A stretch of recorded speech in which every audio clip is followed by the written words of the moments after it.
সংবাদ দর্পণের আজকে শুভ উন্মোচন। সংবাদ দর্পণের এই শুভ উন্মোচন আজকের এই প্রেক্ষাগৃহে এবং এই মঞ্চে আমি আমন্ত্রিত অতিথিদেরকে এখানে আমন্ত্রণ জানাচ্ছি। আপনারা অনুগ্রহপূর্বক এখানে এসে উপস্থিত হবেন।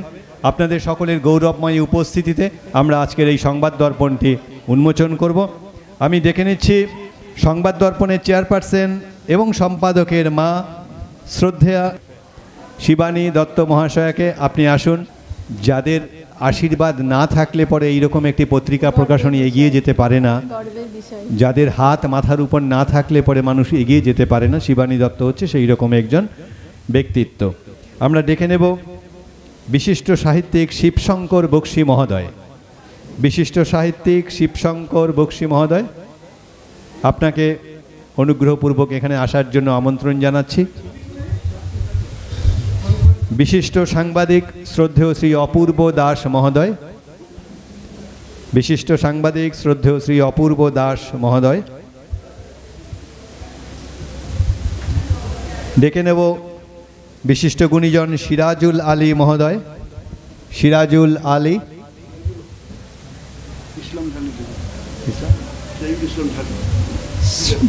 ভুই মহোদয়, আপনিও মঞ্চে আসুন। শ্যামসুন্দর ভুই মহোদয়। ডেকে নিচ্ছি মতিলাল মণ্ডল মহোদয়কে।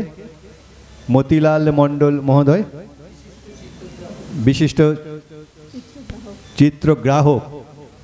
বিশিষ্ট চিত্রগ্রাহক মতিলাল মণ্ডল মহোদয় আমাদের সামনে আছেন। ডেকে নেব অভয় মিত্রের কন্যা মৌসুমী মিত্র মজুমদার মহাশয়াকে।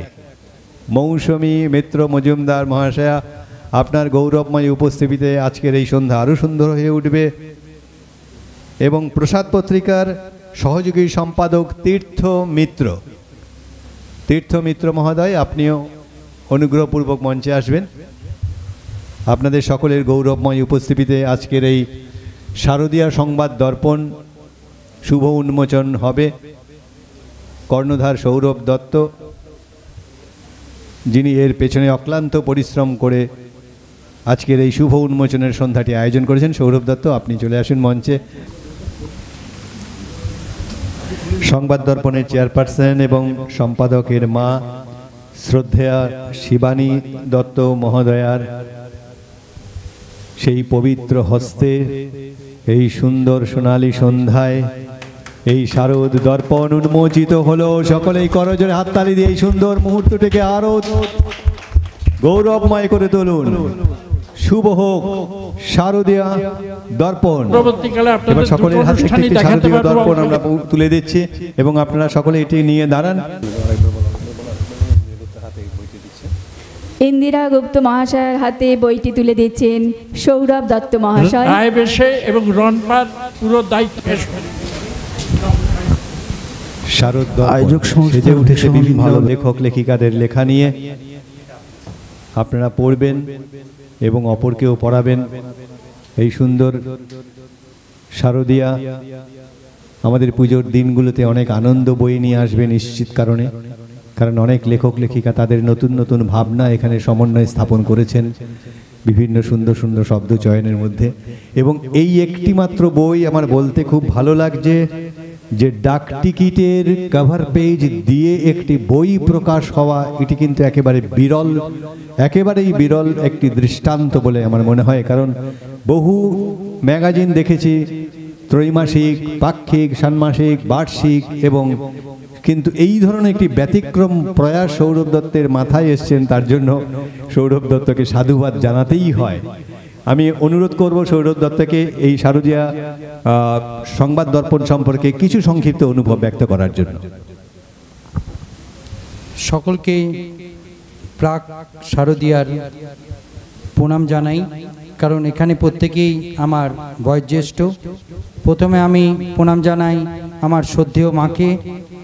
এবং আজকে আর একটা জিনিস এখনো মিস করি, আজকে যদি বাবা থাকতেন খুব আনন্দ পেতাম। কারণ আমার এই সাংবাদিকতা যে একটা উচ্ছৃঙ্খল জীবন, মানে ঠিক মতন সময়ে খাওয়া ঘুম সেটা আমার প্রায় নেই বললেই চলে। উচ্ছৃঙ্খল জীবন যাপন করি এবং একটা সময় অসুস্থ হওয়ার পরে বাবাই আমাকে সুস্থ করে রেখে তিনি এই পৃথিবী ছেড়ে চলে গেছেন। আজকে যদি তিনি থাকতেন অত্যন্ত আনন্দ পেতেন, এবং যখন আমার কাগজে ছবি বেরোয় তখন তিনি সেই কাগজ দেখতেন কোথায় ছবি বেরিয়েছে। আজ সাংবাদিকতার 25 বছরে আমি আমার বাবাকে প্রচণ্ডভাবে মিস করি, কিন্তু এখনও আমি পাশে পাই আমার মাকে এবং আমার সহধর্মিণী এবং আমার পুত্রকে। আজকে এগিয়ে যাওয়ার অনুপ্রেরণা আমার মায়ের কাছ থেকে। সংবাদ দর্পণ শুরু করেছিলাম 2022 সালে একটা ফেসবুক চ্যানেলের মাধ্যমে। তারপর ইচ্ছে হলো একটা শারদীয়া সংবাদ দর্পণ বের করার। নপাড়া দাদাভাইয়ের সঙ্গে ভারতবর্ষে প্রথম সিলিকন দুর্গা, যেটা এই মুহূর্তে নেতাজি সুভাষচন্দ্র এয়ারপোর্টে আছে, সেই ছবি আমারই তুলে 100 জনের মধ্যে প্রথম স্থান অধিকার করেছি, এবং তখন স্থির করেছি এই সংবাদ দর্পণের এই ছবিটাই প্রচ্ছদ হিসেবে ব্যবহার করব। এবং ভারতীয় ডাক বিভাগকে অত্যন্ত কুর্নিশ জানাই এই প্রচ্ছদ থেকে ডাক টিকিটে স্থান দেওয়ার জন্য, যা বিশ্বে প্রথম কোনো বইয়ের কভার পেজ ডাক টিকিটে স্থান পেয়েছে এবং সংবাদ দর্পণকে মাথা উঁচু করে দাঁড় করতে সাহায্য করেছে। এরপর এগিয়ে চলেছে 2022, তারপর 2023-এর পরে এগিয়ে চলেছে 2024, 2024-এর পরে আস্তে আস্তে 2025-এ যখন এসে দাঁড়িয়েছি তখন মনে হলো সংবাদ দর্পণ শুধু কি খবরের মধ্যে বন্দি থাকবে? না, প্রকাশনীর কাজেও এগিয়ে চলেছে, এবং তার সঙ্গে আর একটা না বললেই নয়, পাক্ষিক সংবাদ দর্পণও কাজ শুরু করেছে ইতিমধ্যেই। এবং আপনাদের প্রত্যেকের আশীর্বাদ নিয়ে সংবাদ দর্পণ দীর্ঘজীবী হোক এই কামনা করি।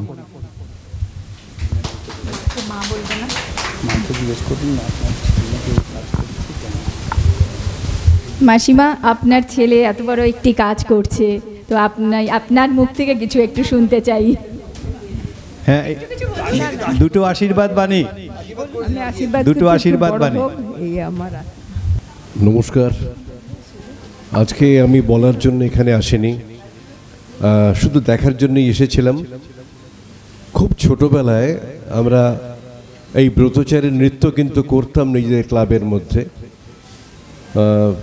সকলেই হয়তো ভাবছেন যে আমি আর কি করে ব্রতচারী করব। এনিওয়ে, সেক্ষেত্রে একটু বয়সটা বলে দেওয়া দরকার। আমার 75 বছর বয়স, যার জন্য ছোটোবেলায় আমি এই ব্রতচারী করতে সক্ষম হয়েছিলাম। খুব ভালো, সৌরভকে আমি ধন্যবাদ জানাই এরকম একটি প্রয়াস নেবার জন্যে। আপনাদের সকলকে শুভেচ্ছা জানিয়ে আমি এই মাইক্রোফোন প্রত্যার্পণ করছি। ধন্যবাদ আপনাকে।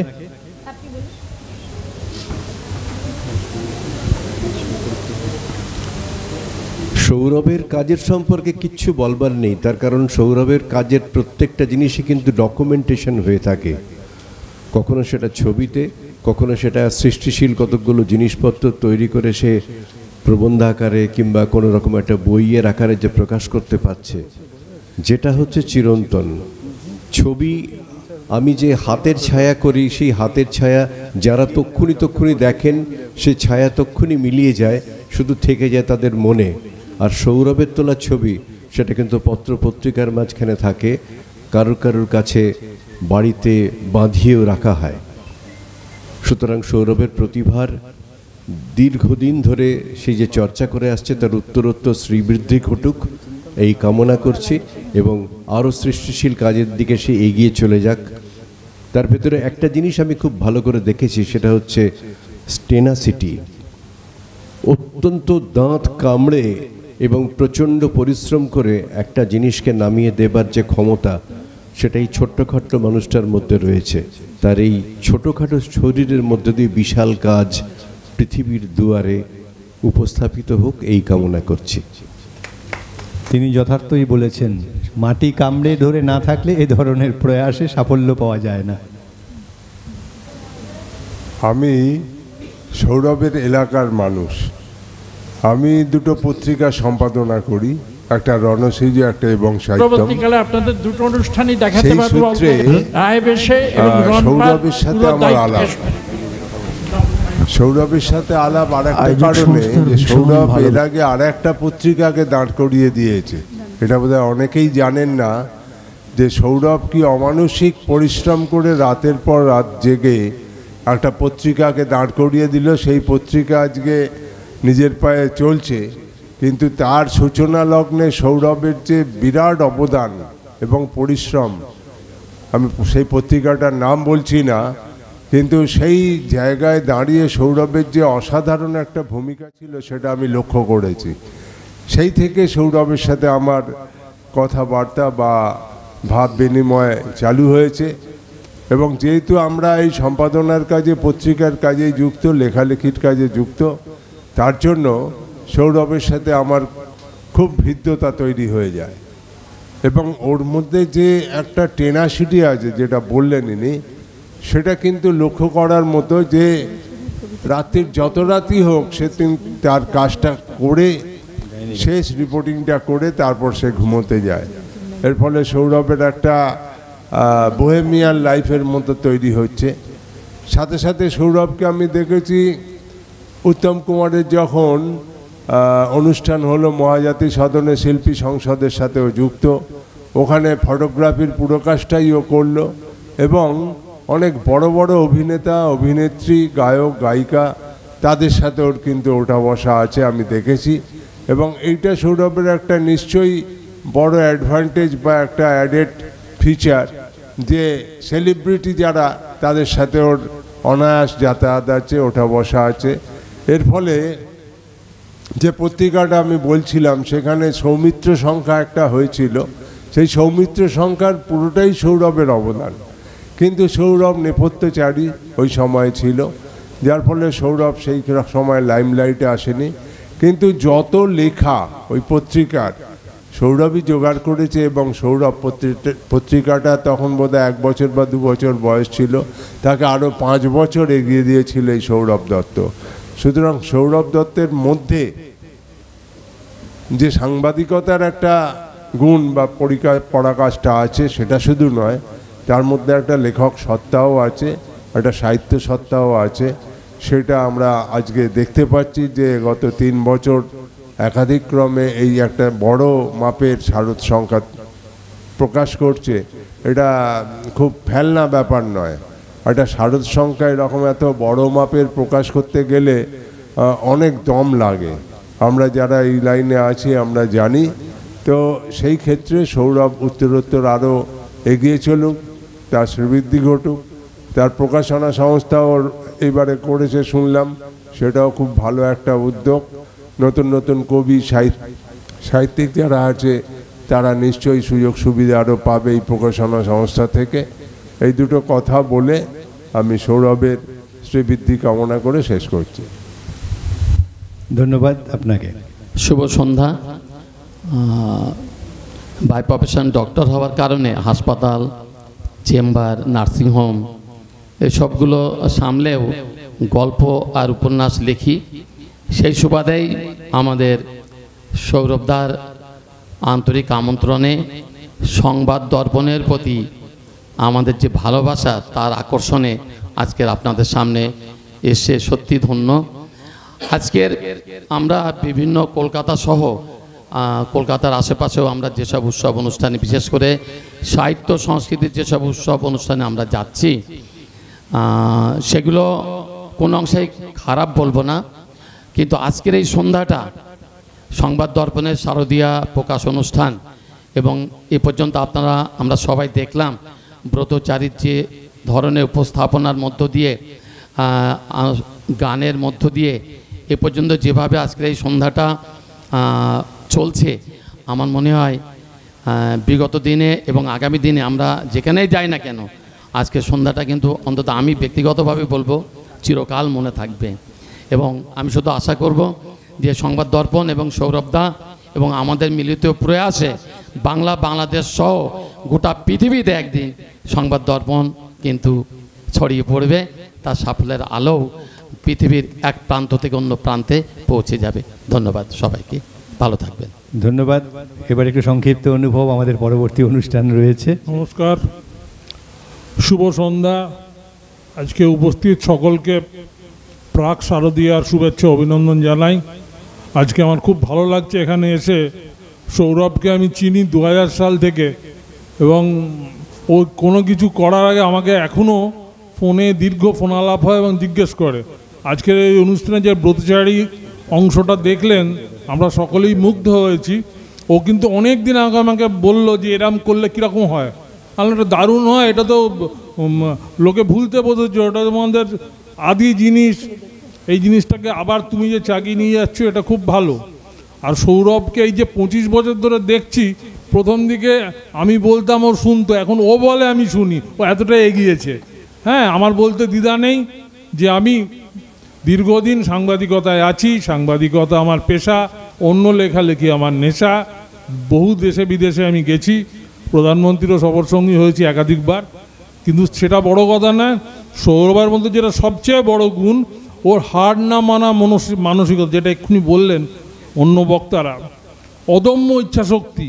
এই ধরনের পত্রপত্রিকা চালানো আমার অভিজ্ঞতা থেকে বলছি, এটা বিনা অক্সিজেনে এভারেস্টে ওঠার মতো।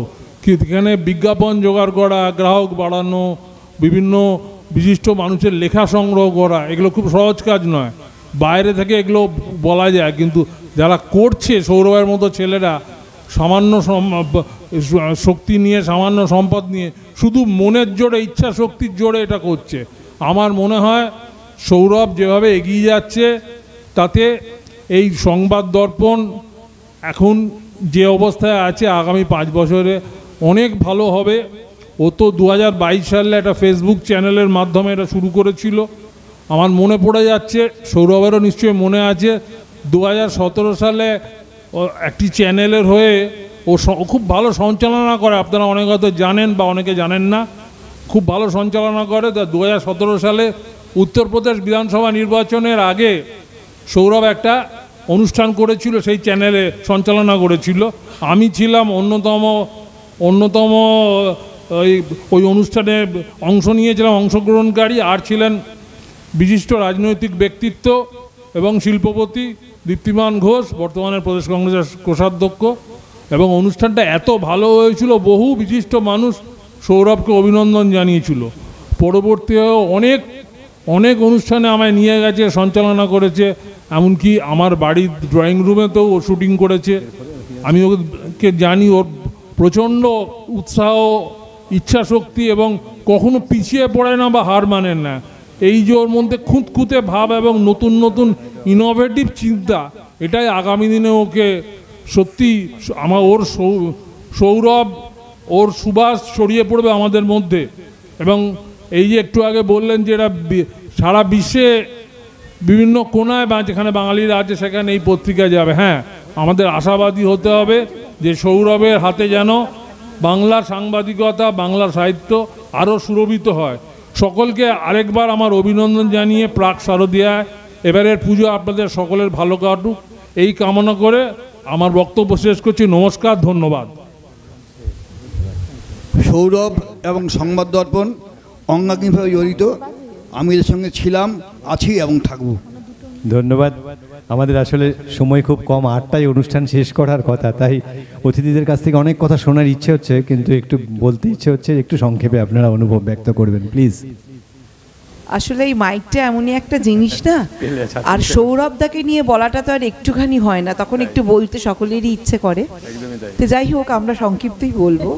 তো আমার 22 থেকেই ফেসবুকগত কারণেই সৌরভদার সাথে আমার পরিচয়। আজকে মঞ্চে আমার যারা গুণীজন এবং মাসিমা আছেন পাশে, এবং যারা সামনে আছেন, প্রত্যেকেই শুভ আগমনী শুভেচ্ছা আগাম দিলাম, কারণ এটা আমাদের মনে হয় দেওয়াটা উচিত।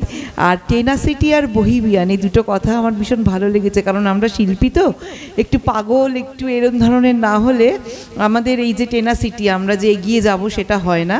আর যার মায়ের আশীর্বাদ যার মাথার ওপর আছে এবং আমরা আছি, সকলের ভালোবাসা সৌরভদা এগিয়ে চলবে। আর এটুকু বলবো যে সব এগিয়ে চলুক। আর শিল্পী মহল থেকে তো আমার নিশ্চয়ই পরিচয়, দেবিকাদিও আসবে বলছিলেন, হয়তো আপনাদের সঙ্গে দেখা হবে।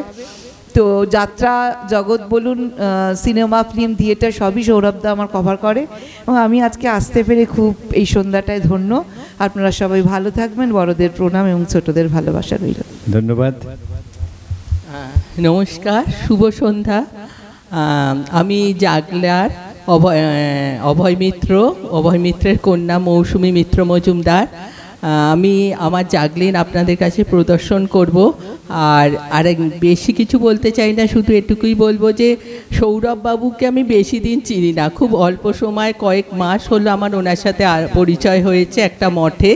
তো এনাদের থেকেই আমি জানলাম ওনার পরিচয়। আমি আজকে এসে ওনাকে প্রথম দেখলাম, এরম একটা ব্যাপার। তো উনি আরও এগিয়ে যান, আপনারা সবাই ভালো থাকুন, পুজো ভালো কাটুক, এই বলে আমি আমার কথা শেষ করছি। ধন্যবাদ। সকলকে প্রাক শারদীয়া শুভেচ্ছা।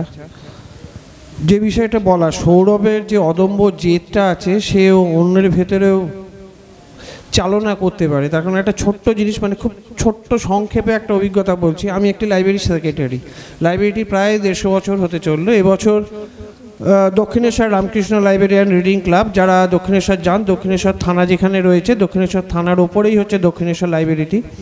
তো দক্ষিণেশ্বরের বুকে প্রথম লিটল ম্যাগাজিন মেলার অ্যারেঞ্জ হয়েছিল এবছর 28, 29, 30 মার্চের। তো বিভিন্ন জায়গাতে যাই, মেলা দেখি, আমার নিজের ইচ্ছে হয় যে একটা মেলা লাইব্রেরি ব্যানারে অর্গানাইজ হোক, লোকে দেখুক, সকলকে বোঝানো, এ করা। বাকি যে কমিটি মেম্বাররা আছে, এটা মানে বিস্তর ঝক্কি আর কি, কোনোভাবে পাচ্ছি না। তখন লিটল ম্যাগাজিন মেলা করে লাইব্রেরির কি লাভ হবে, কেন করব, কেন লাইব্রেরি খরচা করবে? তো এই যে বিষয়গুলো, প্রশ্নগুলো বারবার আসে আর কি।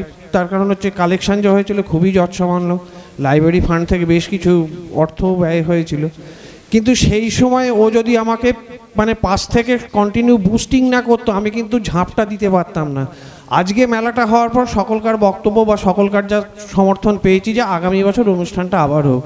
কিন্তু প্রথমেই যে পদক্ষেপটা দক্ষিণেশ্বরের বুকে, যে এরকম একটা প্রথম একটা লিটল ম্যাগাজিন মেলা, এবং সেটা সফলভাবে যে অর্গানাইজ হয়েছে, নিশ্চয়ই কমিটি মেম্বাররা সাপোর্ট করেছেন আমাকে, তাছাড়া সম্ভব হতো না, প্রত্যেকে দাঁড়িয়ে থেকে জিনিসটাকে করেছে। কিন্তু এই যে স্টেপটা নেওয়া, প্রথম সাহসের স্টেপটা নিতে পেরেছি।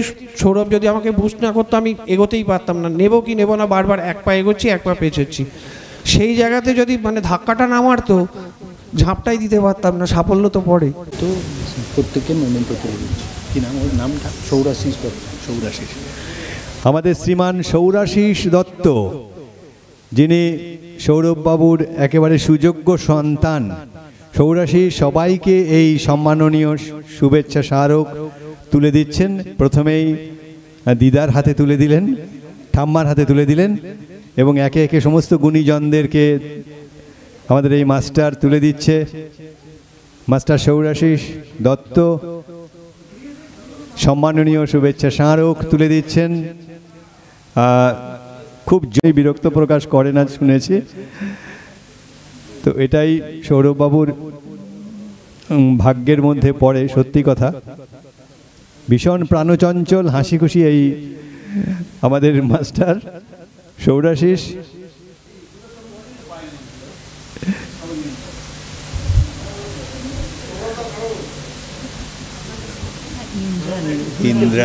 ইন্দ্রাণী গুপ্ত।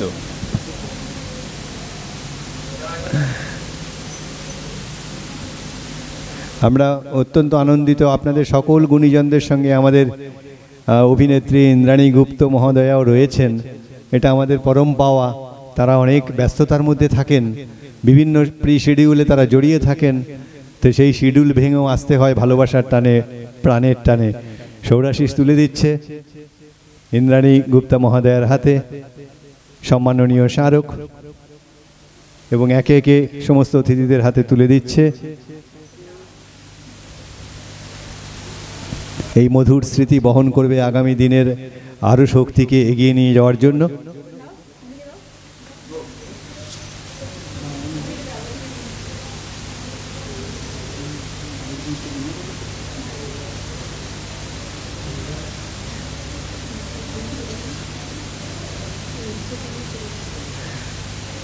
আমাদের এই একঘেয়েমি জীবন থেকে মুক্তি, সোমনাথ ভদ্র। আমরা শ্রদ্ধেয় সোমনাথ ভদ্র মহোদয়কে একটু মঞ্চে আহ্বান জানাচ্ছি, আপনি একটু কষ্ট করে আসবেন। আপনাকেও আমরা সম্মান ও স্মারক তুলে দিয়ে আমরা সম্মানিত হব।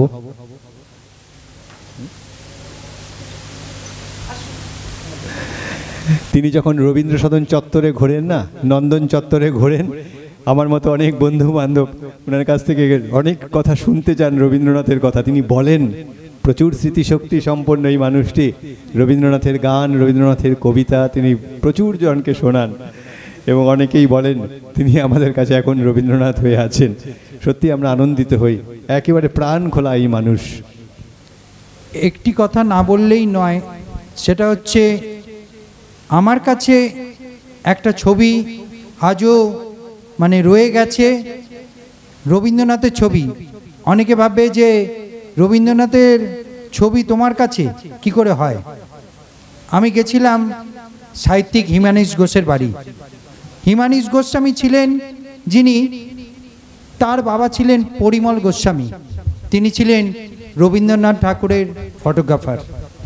এবং হিমানীশ বাবু যখন ছবি তুলতে যাই তখন দেখি একটা ছবি, রবীন্দ্রনাথ ঠাকুর হাতে চশমা ধরে বসে আছেন। ছবিটা দেখে আমার ভালো লাগলো। তখন আমি হিমানীশ বাবুকে জিজ্ঞেস করলাম যে এই ছবিটা কার তোলা। তখন হিমানীশ বাবু বললেন এটা ওনার বাবার তোলা। তখন কথা প্রসঙ্গে একটা কথা এলো, আগেকার দিনে যে ক্যামেরা ছিল সেটা কালো কাপড়ে ঢাকা, চোখ দিয়ে টর্চের আলো ফেলে ছবি তোলা হয়। আমার সঙ্গে আছেন যিনি বিশিষ্ট চিত্রগ্রাহক মতিলাল দা, তিনি বিশিষ্ট ব্যক্তি এবং তিনি এই ব্যাপারে অনেকটাই ওয়াকিবহল। কিন্তু ব্যাপারটা যেটা না বললেই নয়, সেই পরিমল বাবুর গোস্বামীর যে ছবি, তিনি যখন ছবিটা তুলছিলেন তখন রবীন্দ্রনাথ ঠাকুর বাল্মীকি প্রতিভা দেখছিলেন, চোখে চশমা পড়েছিল। টর্চের আলোটা যখন চোখে পড়ছিল তখন পরিমল বাবু গিয়ে রবীন্দ্রনাথ ঠাকুরকে বললেন, দাদামশাই আপনি চোখের চশমাটা একটু খুলবেন, কারণ চোখে আলোটা পড়ছে। তখন রবীন্দ্রনাথ ঠাকুর সেই চশমা হাতে ধরে বাল্মীকি প্রতিভা দেখছেন। সেই ছবি আজও আমার কাছে স্মরণীয় হয়ে আছে। এবং কিছুদিন আগেই একটা পত্রিকার প্রচ্ছদে সেই ছবিটা ব্যবহার করা হয়েছে। এই জন্য আমি পরিমল কাছে এবং হিমানীশ গোস্বামীর পরিবারের কাছে কৃতজ্ঞ থাকব এবং সৌজন্যভাবে অবশ্যই পরিমল গোস্বামীর নাম উল্লেখ করি। এবং এখন আপনাদের কাছে বলতে গেলে জীবিত রবীন্দ্রনাথ না বললেই চলে না, তিনি হচ্ছেন সোমনাথ ভদ্র। রবীন্দ্র জয়ন্তীর সময় যখন জোড়াসাঁকো ঠাকুরবাড়িতে অনেকেই যান, তখন রবীন্দ্রনাথ ঠাকুরের সঙ্গে ছবি তুলতে পারেন না, কিন্তু সোমনাথ বাবুকেই রবীন্দ্রনাথের স্মৃতি ধরে সোমনাথ বাবুর সাথে ছবি তোলেন এবং রবীন্দ্র সদন চত্বরেও সোমনাথ বাবুকেই জীবিত রবীন্দ্রনাথ হিসেবে ধরে স্মরণীয় করে রাখতে চায়। সেই সোমনাথ বাবুকে আজ সংবাদ দর্পণের পক্ষ থেকে আমি ওনার হাতে স্মারক তুলে দিচ্ছি। সৌরভবাবু যথার্থই বলছেন যে কখনো যদি মানে কবিপক্ষের সময়ে যান, আপনারা যান তো নিশ্চয়ই, তখন দেখবেন তিনি যত্রতত্র ঘুরে বেড়াচ্ছেন এবং তার পেছন পেছন যত্রতত্র ছেলেমেয়েরা ঘুরে বেড়াচ্ছে। আমিও কয়েকবার ওনার সঙ্গে ফটো তুলেছি এবং খুব আগ্রহ হয়। এনার সঙ্গে আমার 1 বছর আগে, ওটা বোধহয় 1 বছর না আরও বেশি, জোড়াসাঁকো ঠাকুর বাড়িতেও নিয়ে আমাকে বিরাট সম্মান দিয়েছিলেন। আমি এনাকে বুক ফেয়ার বলুন, এতে বলুন, সবেতেই আমি পাই। আর রবীন্দ্রনাথ ঠাকুরকে আমি নকল করিনি। আমার যখন দাড়িগোঁফ ছিল না, মহুয়া রায়চৌধুরীর ভাসুর আমাকে ছেলেবেলার রবীন্দ্রনাথ বলতেন। আর আমার যখন মা মারা যায় আজ থেকে 15 বছর আগে, তখন আমার যখন একটু একটু গোঁফ দাড়ি হয়, দাড়িগোপ আমি শুরু করে রাখতাম ২৫শে বৈশাখ ২২শে শ্রাবণ উপলক্ষে। তারপরে যখন আমি আবার কেটে ফেলতাম, মা মারা যাওয়ার পর আমি যখন আমার দাড়িগোপ মাথা নাড়া হই, আবার দেখি ঠিক সেরমভাবেই চুল উঠলো। আবার তখন দাড়িটা একটু একটু বড় হচ্ছে, তখন গোলপাক রামকৃষ্ণ মিশনের সুবর্ণানন্দ মহারাজ আমাকে রবিতীর্থে হঠাৎ ডাকলেন, ডেকে বললেন, আমার পেছনে চিত্ততোষ মুখোপাধ্যায়, আশুতোষ মুখোপাধ্যায় নাতি দাঁড়িয়ে আছেন, উনি আমায় বললেন যে আপনি একটু আসুন তো আর্ট গ্যালারিতে। আমি তখন ভয় পেয়ে গিয়েছিলাম। উনি আমাকে বললেন, আপনাকে তো আমি ডাকছি। উনি আমাকে রবীন্দ্রনাথের ছবির সামনে নিয়ে গিয়ে বললেন, আজ থেকে আপনি চুলদাড়ি কাটবেন না, এবং আপনাকে যেন আমি চুলদাড়িতেই দেখি। আমি সেই থেকেই আমি চুলদাড়িতে একদম টাচ করি না। আমার কাছে উনি জ্যান্ত ভগবান এবং জ্যান্ত দেবতা। আমি ওনাকে রোজ সকালবেলা একদম ৩টে থেকে ৪টের মধ্যে আমি ওনার ১০৮ বার নাম জপ করি। ওনার জন্য সমস্ত সব কিছু, সম্মান বলুন, সিনেমা সিরিয়াল কয়েকটাতে আমি অভিনয় করার চান্স পেয়েছি এই দাড়িগোপ নিয়েই, দাড়িগোপের শোভা দেই। কিন্তু আশীর্বাদ গোলপাক রামকৃষ্ণ মিশনের, আজও এনার সঙ্গে যে আজকে এসেছি, তা সেই ওনারই আশীর্বাদ দিতে আমি এসেছি আর কি। ওনার আশীর্বাদ না থাকলে হতো না আর কি, বুঝলেন তো। ধন্যবাদ, উনি খুব বড় হোক। হ্যাঁ, সত্যি কথা, আজকে একটা কথা না বলে আর নামতে পাচ্ছি না। সৌরভদা, এটা পুনর্মিলন উৎসব হয়ে গেল। কেন, কত বছর বাদে আমি মতিদাকে দেখলাম। একটা সময় আনন্দবাজারে মতিদার এত ছবি আমার পোস্ট হতো, সেইটা তুমি আমাকে একটা ফিরিয়ে দিলে, এটার জন্য তোমায় অনেক ধন্যবাদ।